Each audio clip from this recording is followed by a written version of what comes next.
Hello family, आपका हमारे YouTube channel में बहुत बहुत स्वागत है।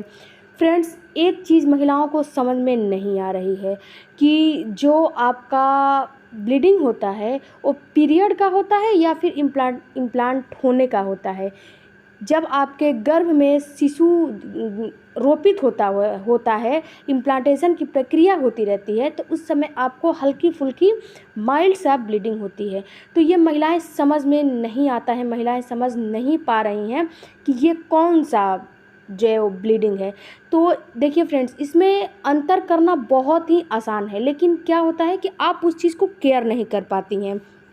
जब किसी भी चीज़ पे आप ध्यान देंगी, गौर करेंगी, केयर करेंगी, तभी कोई चीज़ आपको समझ में आएगी, वरना आपको समझ में नहीं आने वाली है।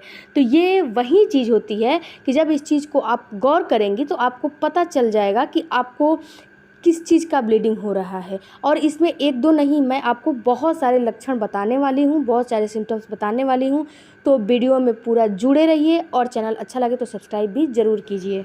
सबसे पहले मैं आपको ये समझाती हूँ कि इम्प्लांट होना किसे कहते हैं। देखिए फ्रेंड्स, मैं आपको एग्जांपल के तौर पे समझाती हूँ। जब हम एक कोई नन्हा सा पौधा लेकर आते हैं तो उसको हम ज़मीन के ऊपर तो रख नहीं देते हैं, ज़मीन के ऊपर नहीं रखते हैं ना। ज़मीन के ऊपर रखेंगे तो कैसे पनपेगा, कैसे उसकी जड़ें मजबूत होगी, वो कैसे बड़ा होगा, कैसे ग्रो करेगा। तो जब उसको लगाने के लिए ज़मीन को हल्का सा कुरे देते हैं, खो देते हैं। तो जब ज़मीन को खो देते हैं, उसके बाद उसको उसमें फिक्स करते हैं, फिट करते हैं, उसके बाद उसको पानी देते हैं, उसके बाद उसको खाद देते हैं, उसके बाद उसकी सारी प्रक्रिया शुरू होती है और धीरे धीरे वो ग्रो करना शुरू कर देता है। उसी तरह हमारा जो इम्प्लांट, जो हमारा ज़ायगोट है, जो छोटा सा गर्भ है, भ्रूण है, वो जब फर्टिलाइज होता है, एग जब फर्टिलाइज हो जाता है स्पर्म से, तो क्या होता है कि जब फर्टिलाइज एग जो है 24 घंटे 48 घंटे या फिर उससे भी अधिक 3-4 दिन का सफ़र करके जब यूट्रस के दीवार पे चिपकने के लिए आता है, तो वहाँ पे क्या होता है, वहाँ की टिश्यूज़ ना, वहाँ उसको थोड़ा सा यूट्रस को कुरेदती हैं, खोदती हैं। जैसे मैंने अभी एग्जाम्पल आपको दिया ना पौधे वाला, तो वैसे ही उसको खोद के वहाँ पे उसको सेटल करती हैं, ताकि कुछ भी हो जाए वो जल्दी से निकले ना, इसीलिए उसको वहाँ पे सेटल किया जाता है। तो जब वो वहाँ पे सेटल होता है तो उस समय क्या होती है कि सेटल होने के वक्त हल्की सी, जब आपको पता होनी चाहिए कि अगर कोई चीज़ को आप अपने बॉडी में किसी चीज़ को आप कुरेदेंगी या फिर कुछ भी करेंगी तो क्या होगा कि ब्लड तो आएगा ही, ब्लड आएगा, कुछ भी हो सकता है, तो दर्द होगा, ब्लड आएगा। तो वैसे ही है, तो हल्की सी ब्लीडिंग आती है, माइल्ड सी ब्लीडिंग आती है और ये हल्का पिंकिश होता है।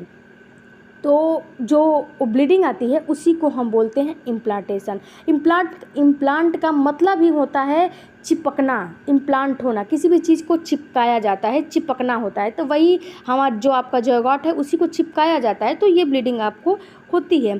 और जो आपका मासिक चक्र का ब्लीडिंग है वो क्या होता है कि जब हार्मोन लेवल बढ़ते हैं, सबसे पहले प्रोजेस्टेरॉन नामक हार्मोन लेवल बढ़ता है, धीरे धीरे जब बढ़ता है, उसके बाद प्रोजेस्टेरॉन के बाद एस्ट्रोजन नामक हार्मोन बढ़ने लगता है। तो जब एस्ट्रोजन नामक हार्मोन बढ़ता है, प्रोजेस्टेरॉन जो हार्मोन होता है वो धीरे धीरे उसकी लेवल कम होने लगती है।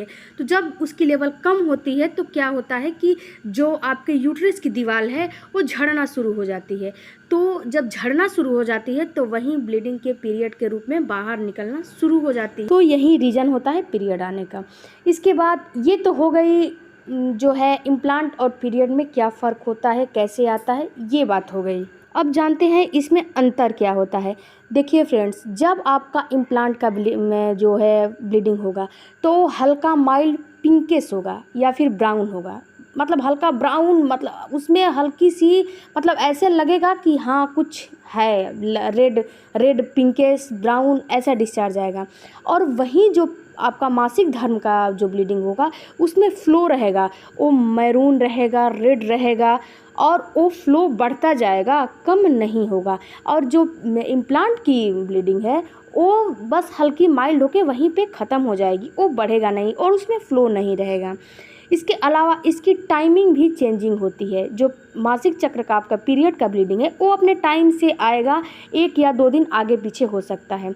और जो आपका इम्प्लांट का ब्लीडिंग है ये आपके पीरियड से 6 दिन 8 दिन पहले होता है, जब आपका एम्ब्रॉय जो है इम्प्लांट होता है, जब आपका भ्रूण आपके यूट्रस में चिपकता है तब ये होगा। जब आपका इम्प्लांटेशन होता है तब ये आपको ब्लीडिंग होगी।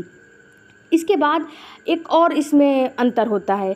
इसमें अंतर ये होता है कि जो आपका इम्प्लांट के ब्लीडिंग का ड्यूरेशन है वो कम होता है।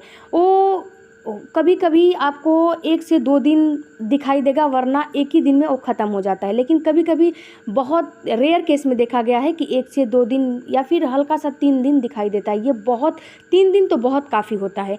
और जब आपके पीरियड की जो ड्यूरेशन है वो 7 दिन, 5 दिन, 6 दिन, 3 दिन जैसे महिला की होती है वैसे रहता है।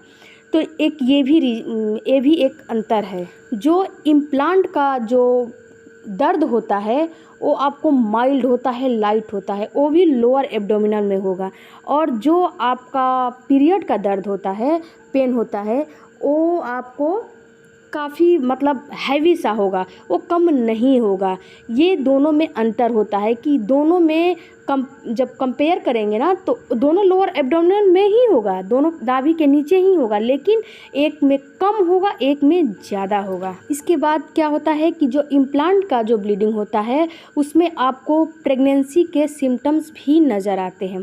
जैसे आपको बेवजह चिड़चिड़ापन, बेवजह गुस्सा आना, बेवजह खुश हो जाना, मूड स्विंगिंग होना, भूख लगना, थकान होना, वोमिटिंग होना, नोज़िया होना, ये सारे सिम्टम्स आपको इम्प्लांट के ब्लीडिंग के समय होगा। लेकिन पीरियड के ब्लीडिंग के समय ये सारे सिम्टम्स आपको महसूस नहीं होने वाले हैं। इसके अलावा जब आपका इम्प्लांट का ब्लीडिंग होगा उसमें क्लॉट्स नहीं रहेंगे, और जब आपका पीरियड का ब्लीडिंग होगा उसमें क्लॉट्स आपको आते हैं।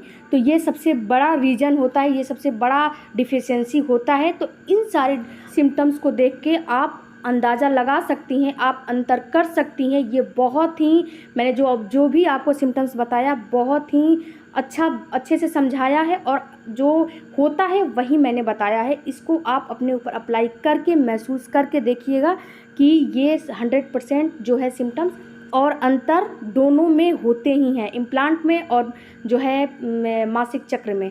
तो आई होप कि ये सारे जो आपके डाउट होंगे वो क्लियर हो गए होंगे। तो हमारे चैनल को लाइक, शेयर, सब्सक्राइब, कमेंट ज़रूर कीजिएगा। मिलते हैं अगले वीडियो में, तब तक थैंक यू फॉर वाचिंग। और कोई भी आपका सवाल है कमेंट बॉक्स में ज़रूर कीजिए। मिलते हैं अगले वीडियो में। Bye bye, take care.